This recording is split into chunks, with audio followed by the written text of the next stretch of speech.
I kissed my wife's hand at a wedding. My feminist daughter said, "That's disgusting," in front of guests. The music was soft, the kind meant to fill the air without demanding attention. Crystal glasses clinked, people laughed, and the warm glow of the reception hall reflected off polished floors and carefully arranged flowers. It was supposed to be a celebration, a wedding, a place where love, in all its forms, was welcomed without question. I stood beside my wife near one of the round tables, watching the newlyweds greet guests across the room. She looked beautiful that evening, not in a way that needed approval, but in the quiet, familiar way that only decades together can create. Her hair was pinned back neatly, her hand resting lightly on my arm, her posture relaxed in a space filled with strangers and expectations. Without thinking, I lifted her hand. It was instinctive, natural, a gesture older than memory.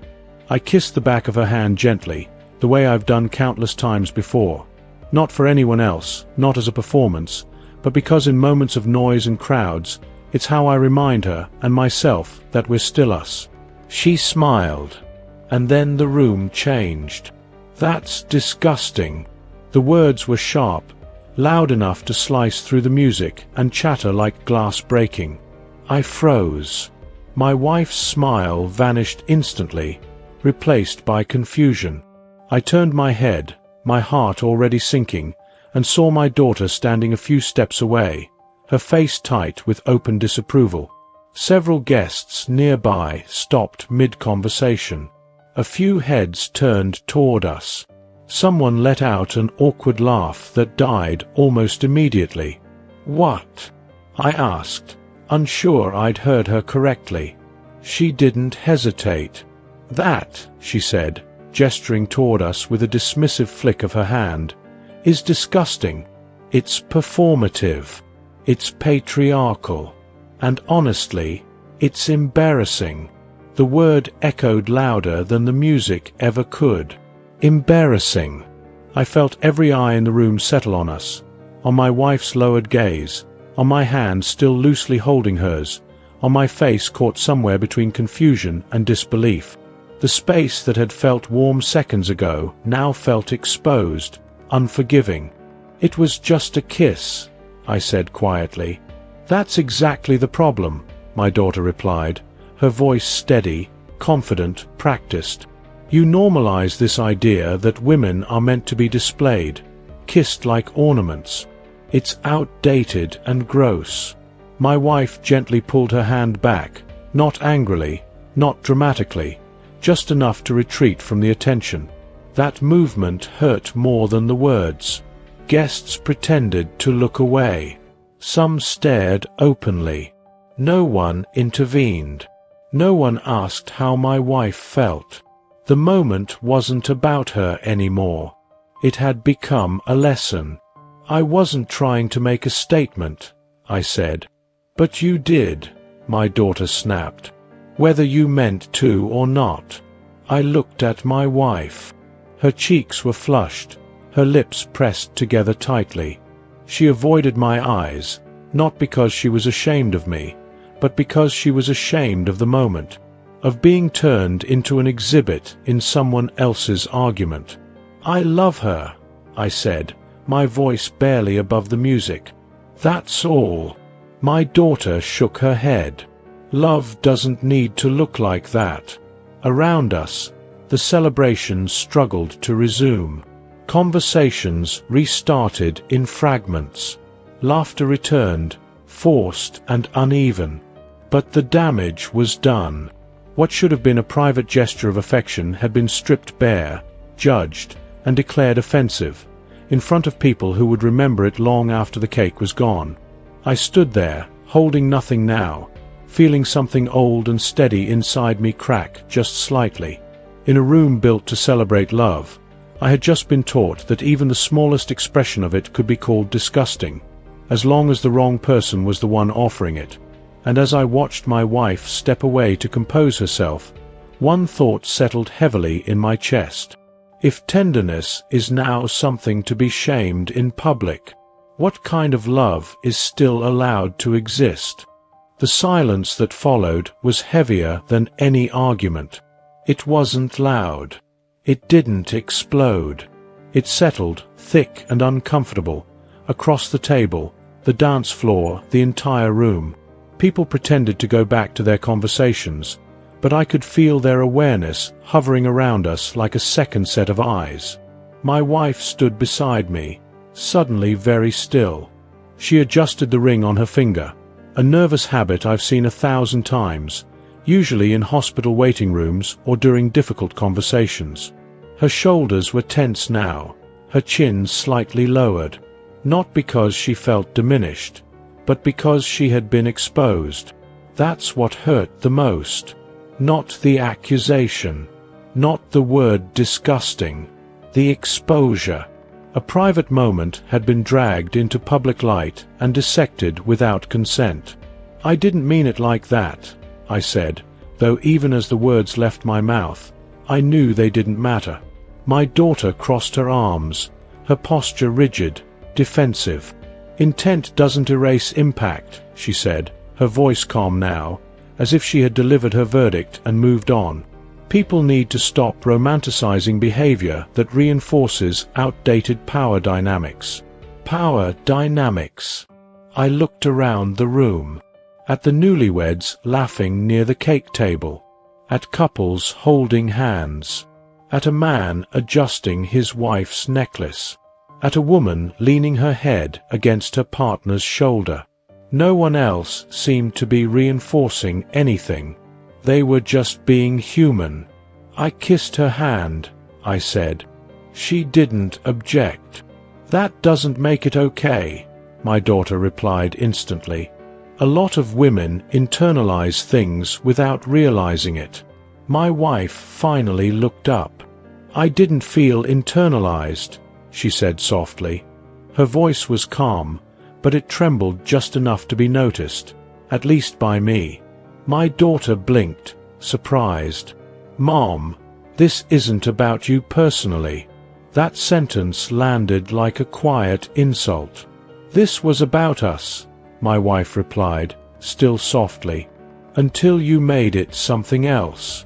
A few guests nearby shifted uncomfortably. Someone cleared their throat. Still, no one stepped in. Weddings are strange that way. Everyone believes conflict should dissolve on its own, as if joy alone can absorb discomfort. My daughter sighed, exasperated. "You're missing the bigger picture. And you're missing the people in front of you," I said. She looked at me then, really looked at me. Not as her father, but as a position she needed to respond to. "I'm not going to apologize for calling out behavior I find harmful," she said. I nodded slowly. "And I'm not going to apologize for loving my wife." The words surprised even me. My wife reached for my arm, her fingers curling around my sleeve, grounding me. A small, steady pressure that reminded me of everything we'd endured together. The noise. The opinions. The passing of time. "This isn't the place," she whispered. She was right. We didn't belong in the middle of that attention. We didn't need to finish this conversation under chandeliers and polite smiles. The wedding wasn't the problem. The collision was. I offered my arm, and she took it. We walked away from the table slowly, past guests who avoided our eyes, past laughter that felt a little too loud now, past a celebration that had continued without us. Behind us, my daughter stayed where she was, her jaw tight, her certainty intact. As we stepped outside into the cool night air, the sound of the reception doors closing behind us felt final. Not dramatic, just definitive. I stood there for a moment, my wife beside me, both of us breathing in the quiet. "I didn't mean to cause a scene," she said. "You didn't," I replied. "I did something small. It became something else." She nodded, staring at the dark sky. I never imagined affection would need defending. Neither did I. But standing there, under the dim lights of the parking lot, I understood something that unsettled me deeply. In public now, Love doesn't just exist. It must justify itself. And sometimes, no justification is ever enough. On the drive home, neither of us spoke at first. The city lights passed by in blurred streaks through the windshield, reflections dancing silently across the glass. My wife stared out the window, her hands folded neatly in her lap, posture composed in that familiar way she adopts when she's processing something painful but doesn't want to give it power. I kept my eyes on the road. I've learned over the years that silence in a marriage isn't always distance. Sometimes it's protection. A shared understanding that words, spoken too soon, can wound more than they heal. Still, my mind was loud. I thought about how long we'd been together. Longer than my daughter had been alive. Longer than some of the guests at that wedding had even existed. Our marriage wasn't built on gestures meant to be seen. It was built on repetition. Small, steady acts that only gain meaning through time. The kiss on her hand wasn't romance out of a movie. It was muscle memory. It was familiarity. It was the same impulse that makes me reach for her when I wake up at night and she's already there, breathing softly beside me. At a red light, I glanced at her. She caught me looking and gave a faint smile. Not cheerful, not sad, just tired. "You okay?" I asked. "Yes," she said after a pause. "Just surprised." "By what?" "That it was called disgusting," she replied. "Of all the words." I nodded. "I keep replaying it in my head." She turned slightly toward me then. "You didn't embarrass me." "I know," I said. "But I still hate that you were put in that position." "So do I," she answered. "Not because of you. Because of the judgment." We sat with that for a moment. "You know," she continued, "when you kissed my hand, it didn't feel like something old-fashioned. It felt familiar, safe." Her words settled something inside me. "That's what I meant," I said. "I wasn't thinking about who was watching." She reached over and placed her hand on mine, resting on the gear shift. "I know." That simple affirmation meant more than any defense ever could. When we got home, we moved through the house quietly, changing clothes, setting our things down. The night had drained us. I poured 2 glasses of water and handed her one. She took it, then sat at the kitchen table, her shoulders finally relaxing. "I keep wondering when affection became something people feel entitled to comment on," she said. "Or condemn," I added. She nodded slowly. "Our daughter didn't ask me how I felt." "No," I said. "She decided." That realization stung more than the outburst itself. Our daughter had grown up watching us. Our arguments, our reconciliations, our routines. She had seen us navigate illness, loss, financial strain, years of quiet effort. And yet, in that moment, none of that history mattered. A single gesture had overridden decades of lived reality. "I don't recognize the language anymore," my wife said softly. "It talks about women, but it doesn't talk to them." I leaned back in my chair, staring at the ceiling. "I don't think it was really about us," I said. "I think we were just convenient." She sighed. "That's what hurts." I understood then that this wasn't just my story. It was hers too. And while I had been called disgusting, she had been reduced, spoken over, spoken for, and then left to carry the discomfort quietly. That night, lying in bed beside her, listening to the familiar rhythm of her breathing, I realized something with uncomfortable clarity. Love that has lasted a lifetime doesn't end with confrontation. But it can be wounded by misunderstanding, especially when that misunderstanding comes from your own child. The next morning, the house felt different. Not empty, just subdued, like it was holding its breath. Sunlight filtered through the curtains, casting soft shapes across the walls, but even that felt muted. My wife moved quietly around the kitchen, preparing coffee, her movements careful and deliberate. I watched her for a moment, noticing how she seemed smaller somehow, not physically, but emotionally guarded. That unsettled me. I kept thinking about our daughter, about when she had changed, or maybe when I had stopped noticing the change. She hadn't always spoken like that. She used to laugh easily, used to tease me when I kissed her mother's cheek in public. I remembered her rolling her eyes as a teenager, but smiling anyway. Back then, affection embarrassed her in the ordinary way it embarrasses children, not with contempt, but with discomfort mixed with warmth.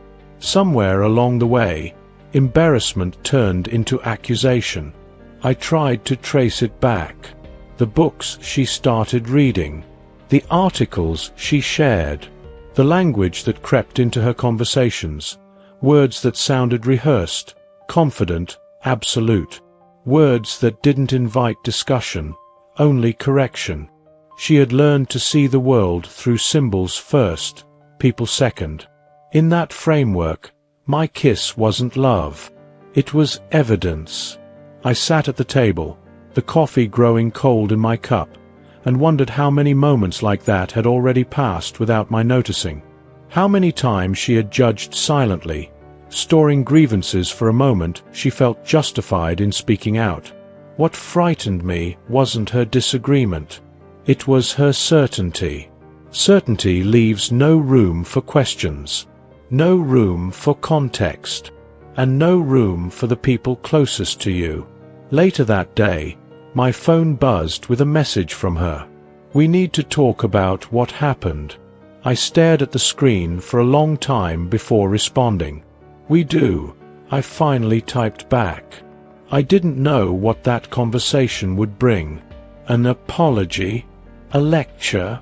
Another attempt to reframe our lives into something she could criticize without discomfort?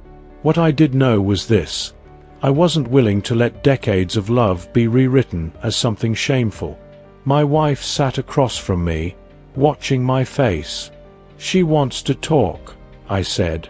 She nodded. "So do I." Her voice was steady, but I could hear the resolve beneath it. That surprised me, and, in a quiet way, strengthened me. Whatever came next wouldn't just be about defending myself. It would be about defending the dignity of a relationship that had survived far more than a harsh word at a wedding. And for the first time since that night, I felt ready to stop explaining and start drawing a line. We met 2 days later at our house. My daughter arrived early, standing on the porch when I opened the door, her posture straight, her expression already set. Not angry, but firm, like someone preparing to defend a position rather than mend a relationship. She stepped inside without much ceremony. My wife was already in the living room, seated on the couch, her hands folded in her lap. The air felt heavy before a single word was spoken. "I want to be clear," my daughter said almost immediately, standing instead of sitting. "I wasn't trying to hurt either of you." My wife looked up at her calmly. "You succeeded anyway." That caught her off guard. "I was calling out something that made me uncomfortable," my daughter replied. "That matters too." "It does," my wife said. "But so does asking." I stayed quiet, watching them. This wasn't a conversation I needed to dominate. It was one I needed to witness. "When you said what you said," my wife continued, "you didn't criticize an idea. You criticized us. In public. Without asking how I felt." My daughter crossed her arms. "Mom, I know you didn't feel offended. That's part of the issue." My wife inhaled slowly. "No, that's where you're wrong." She stood then, not aggressively, but with a quiet steadiness that made the room feel smaller. "You don't get to decide what my feelings mean," she said. You don't get to reinterpret my marriage as something degrading because it doesn't fit your framework." Silence followed. I had seen my wife face doctors, grief, and years of quiet sacrifice without raising her voice. Seeing her now, composed, clear, unyielding, filled me with a kind of pride I hadn't expected to feel in this moment. "I chose that kiss," she went on. "I welcomed it. I have for decades. If you found it uncomfortable, you could have spoken to me privately. Instead, you shamed us." My daughter's certainty wavered, just slightly. "I didn't think. That much was clear," my wife said, not unkindly. "You thought about symbols, not people." My daughter looked at me then, searching my face. "I wasn't calling you disgusting," she said. "I was calling the act disgusting." I met her gaze. When you say it out loud, in front of guests, there's no difference. She opened her mouth to respond, then stopped. "I love you," I continued, "but I won't accept our love being treated as something shameful. Not by strangers. And not by you." Her shoulders dropped a fraction. "I just don't want to see women reduced," she said. "And I don't want to see my wife erased," I replied. That was the moment something shifted. The conversation didn't end in agreement, but it stopped being a lecture. It became uncomfortable, personal, human, and for the first time since the wedding, I felt we were no longer arguing about ideology. We were finally talking about us. After my daughter left, the house felt strangely calm. Not peaceful, honest. The tension that had been building since the wedding didn't vanish, but it stopped pressing against my chest. My wife sat back down on the couch, exhaling slowly, as if she had been holding her breath for days without realizing it. "I didn't plan to say all that," she said. "You said exactly what needed to be said," I replied. She nodded, staring at the floor. "I'm tired of being spoken for." That sentence stayed with me. For years, my wife has been mistaken for quiet, when in reality she's thoughtful. She listens before she speaks. She chooses her moments. And when she does speak, it's because something truly matters. That conversation mattered. In the days that followed, I noticed small changes. Not dramatic ones. Subtle shifts. My daughter didn't call as often, but when she did, her tone was different. Less sharp, less certain. She asked questions instead of making statements. Not many. Not always comfortably, but enough to feel like movement. I didn't push. I understood something now that I hadn't before. You can't force reflection. You can only create the conditions for it. And sometimes, those conditions are boundaries. At the next family gathering, things felt cautious. My daughter arrived, greeted us politely, hugged her mother a little tighter than usual. She avoided certain topics. So did I. There was no warmth yet, but there was respect. And respect, I've learned, is often the first step back from fracture. At one point during the evening, my wife reached for my hand while we were standing near the kitchen. I kissed her fingers lightly, not theatrically, not slowly, just enough to acknowledge her presence beside me. My daughter saw it. She looked away, but she didn't say anything. That silence meant more than any apology could have. Later that night, as my wife and I drove home, she leaned her head against the seat and smiled faintly. "I don't regret that kiss," she said. "Neither do I answered. And I meant more than just that night. I meant the life behind it. The years of choosing each other in small, unremarkable ways. The quiet gestures that don't ask permission to exist. The intimacy that doesn't need defending, only respecting. That wedding didn't change who we were. It revealed who we refused to become. and in a world increasingly eager to label, correct, and condemn, that felt like something worth holding on to. What lingered after that conversation wasn't relief. It was awareness. I became more conscious of how often people confuse restraint with growth, and silence with agreement. My daughter hadn't apologized, not directly, but she had adjusted, and that adjustment carried its own weight. It told me she was thinking, even if she wasn't ready to admit it out loud. Still, something inside me remained unsettled, not because I needed validation, but because I kept returning to one question I couldn't shake. When did affection become something that needs to be justified? I grew up in a time when love wasn't discussed endlessly. It was shown. Not loudly, not perfectly, but consistently. A hand on the back, a coat draped over shoulders, a kiss offered without calculation. These things weren't declarations. They were habits formed by care. Now, habits are treated like statements. Every gesture is dissected. Every movement is scanned for hidden meaning. And intimacy, especially between people who have loved each other for decades, is viewed through a lens that assumes imbalance before it considers consent. That lens doesn't just distort love. It flattens it. A week after the wedding, my daughter invited us to dinner. Just the three of us. No audience.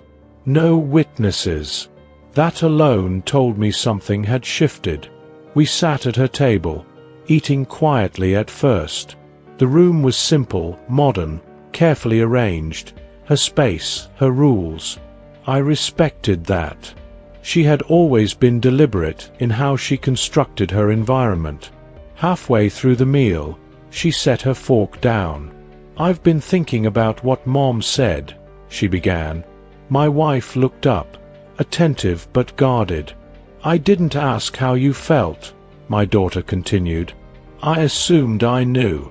My wife nodded slowly. "You did." "I'm used to calling things out immediately," my daughter said. "If I don't, it feels like I'm letting something slide." "And do you feel stronger after?" I asked gently. She hesitated. "Sometimes. But sometimes, I just feel tense." That honesty surprised me. "I don't want to be the kind of person who makes love feel unsafe," she added quietly. The room felt very still. My wife spoke first. "Then start by asking, not accusing." My daughter nodded.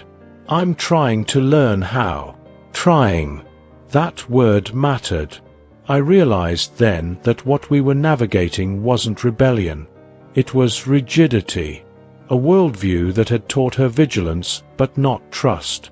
Certainty but not curiosity. And while I didn't agree with the framework she used to interpret the world, I could see the cost of carrying it. It had taught her to see danger everywhere, even in tenderness. "I won't stop showing affection to your mother," I said calmly. "But I won't use it to provoke you either." She looked at me, meeting my eyes fully this time. "I don't want you to stop." That admission landed softly, but deeply. "I just need time to unlearn some reflexes," she said. We finished dinner without further debate. No slogans. No lectures. Just conversation. Imperfect, cautious, human. As we stood to leave, my wife slipped her hand into mine. I didn't kiss it this time. I didn't need to. The gesture wasn't avoidance. It was choice. A reminder that intimacy doesn't disappear when it isn't displayed. At the door, my daughter hugged her mother tightly, then turned to me. "I don't think it's disgusting," she said quietly. "I think I was uncomfortable, and I reacted badly." I nodded. Discomfort is allowed. Disrespect isn't. She accepted that. As we walked to the car, I felt something unfamiliar settle in my chest.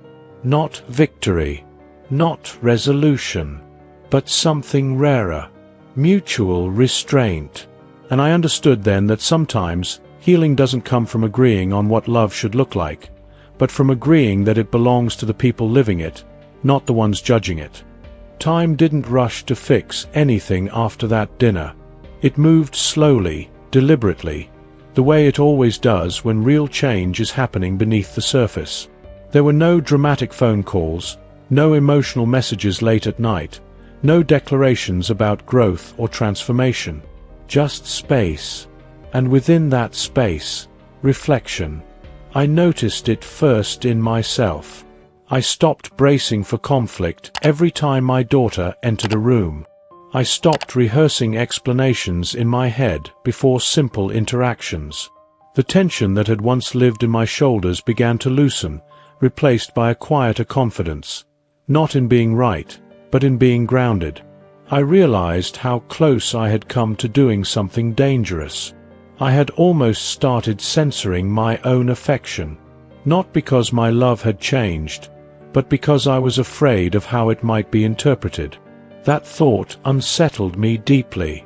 When a person begins to police their tenderness, not out of consideration but out of fear, something essential is already under threat. I refused to let that happen. At the same time, I understood that stubbornness alone wouldn't heal anything either.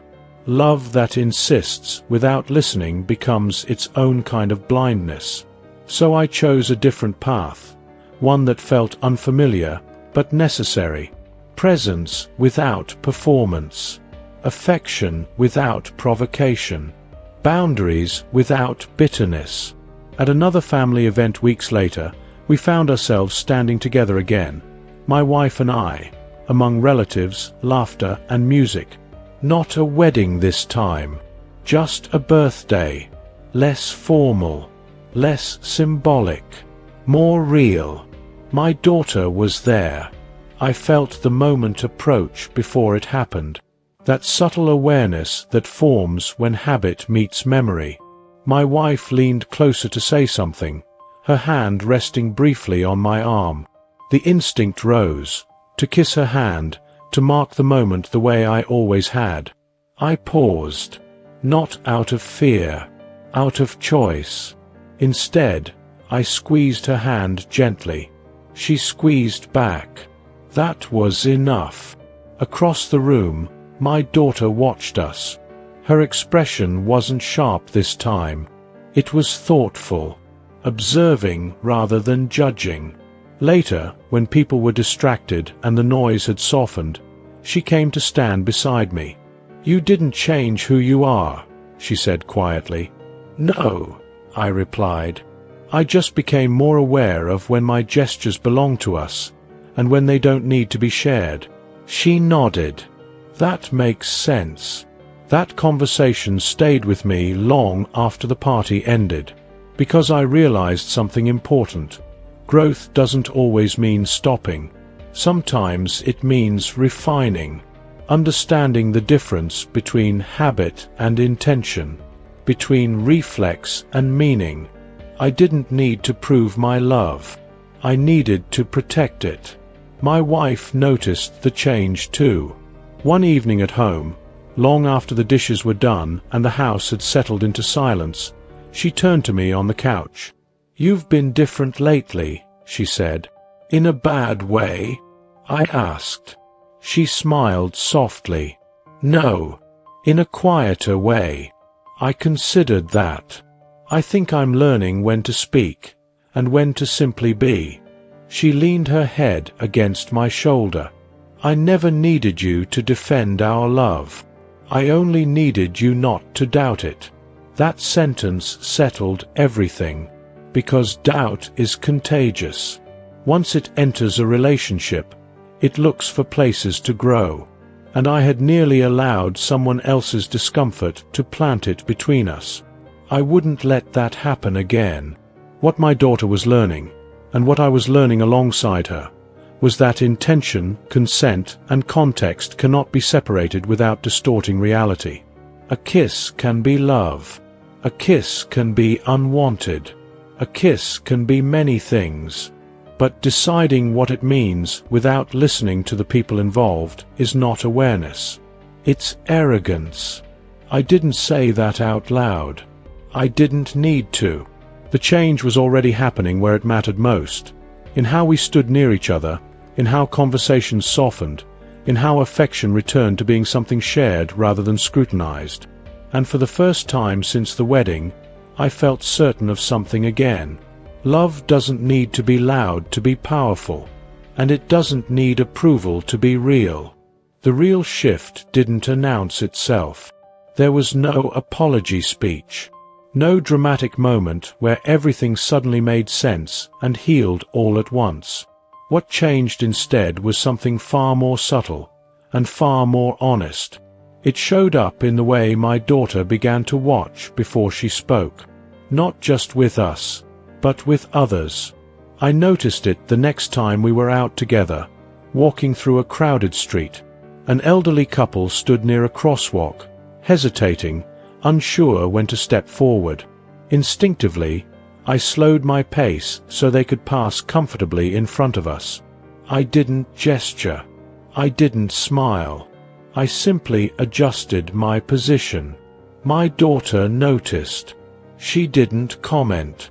She didn't tense. She didn't reach for language to interpret the moment. She just observed and kept walking. That silence felt different.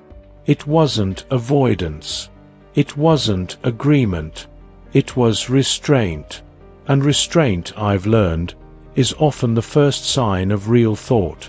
Later that day, we sat at a cafe, the three of us again.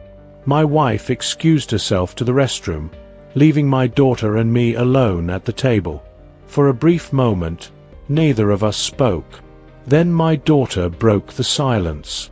"I think I've been afraid of letting things just exist," she said. I looked at her, surprised by the softness in her voice. "What do you mean?" I asked. "I spend so much time analyzing everything," she continued, "trying to figure out what's harmful, what's not, what needs to be challenged. Sometimes I forget that people aren't ideas." I nodded slowly. "That's an easy thing to forget." She traced the rim of her cup with her finger. "At the wedding, when I said what I said, I wasn't thinking about Mom at all. I already knew that. But hearing her say it mattered.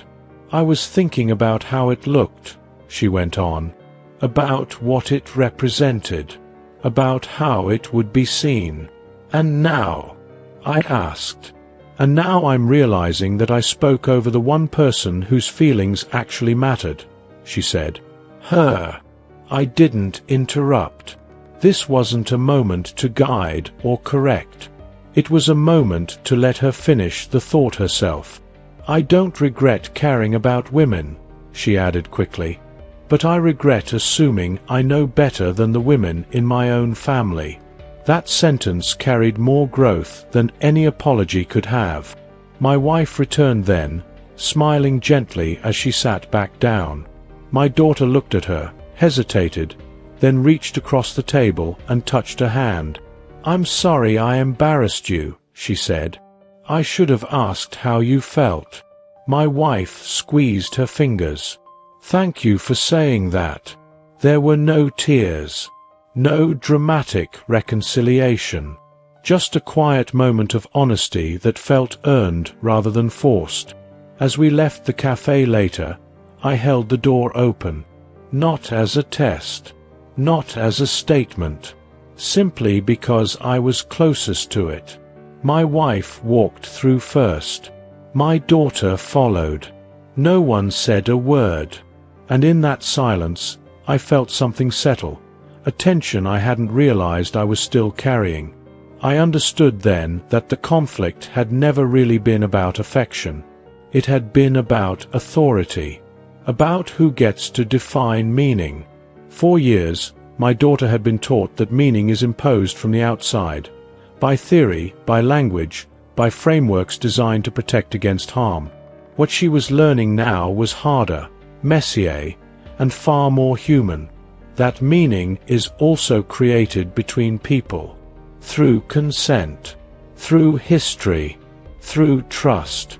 You can't extract it and judge it in isolation without losing what made it real in the first place. That realization doesn't come easily. It doesn't come quickly. And it doesn't come from being told you're wrong. It comes from watching what happens when you pause long enough to listen. And that pause, fragile, imperfect, but sincere, was the closest thing to resolution we had found. It wasn't closure.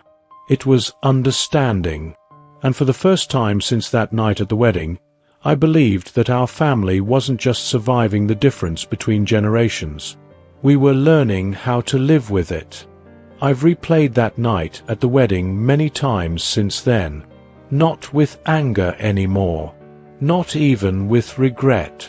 But with a kind of sober clarity that only comes after something has been fully lived through. Time has a way of stripping moments of their noise and leaving behind only what actually mattered. What mattered wasn't the kiss. It was what the kiss revealed. It revealed how fragile public affection has become in a world obsessed with interpretation. How quickly intimacy is placed on trial when it doesn't fit a preferred narrative. How easily love can be reframed as something shameful when it's judged by people who were never invited into its meaning. I didn't lose anything that night, but I almost did. I almost lost my confidence in the quiet language my wife and I have spoken to each other for decades. A language built not on words, but on repetition, on showing up, on choosing each other in small, unremarkable ways that never asked for permission to exist. And that realization stays with me, because I see it everywhere now. I see people hesitating before being kind, pausing before offering help, wondering how a gesture might be interpreted instead of whether it might be needed. I see affection shrinking, not because people feel less, but because they fear more. Fear of judgment, fear of being labeled, fear of being misunderstood. That fear doesn't make us better. It makes us careful in the wrong ways. My daughter is still learning. So am I. We didn't arrive at perfect agreement, and I don't expect we ever will. But we arrived at something far more valuable than consensus. We arrived at respect. She learned that conviction without listening can turn into harm. I learned that silence without boundaries can invite erasure. And my wife, the quiet center of all this, reminded us both that love doesn't need defenders who speak over it. It needs space to be expressed by the people living it. I still kiss her hand. Not at every gathering. Not as a statement. Not to provoke or perform. But when the moment feels right. When it belongs to us. When the world fades just enough for habit to take over and memory to do what it's always done. And when I do, I no longer wonder who is watching. Because love that survives decades doesn't exist to be approved. It exists to be lived. If there is one thing this experience taught me, it's this. When affection is stripped of intention and judged only by appearance, we lose the very humanity we claim to protect. When we speak about people instead of to them, we don't create justice, we create distance. And when we shame love in public without listening in private, we don't enlighten anyone. We fracture what was never ours to define. So I'll keep choosing the quieter path. The one that doesn't trend. The one that doesn't shout. The one that understands that dignity is not granted by ideology, but by mutual recognition. I kissed my wife's hand because she welcomed it. Because it was ours. Because after all these years, it still feels like home. And now I want to ask you, honestly, without slogans or judgments, when you see a gesture of love that makes you uncomfortable, do you stop to ask who it belongs to? Or do you decide its meaning for them? I'd like to know what you think.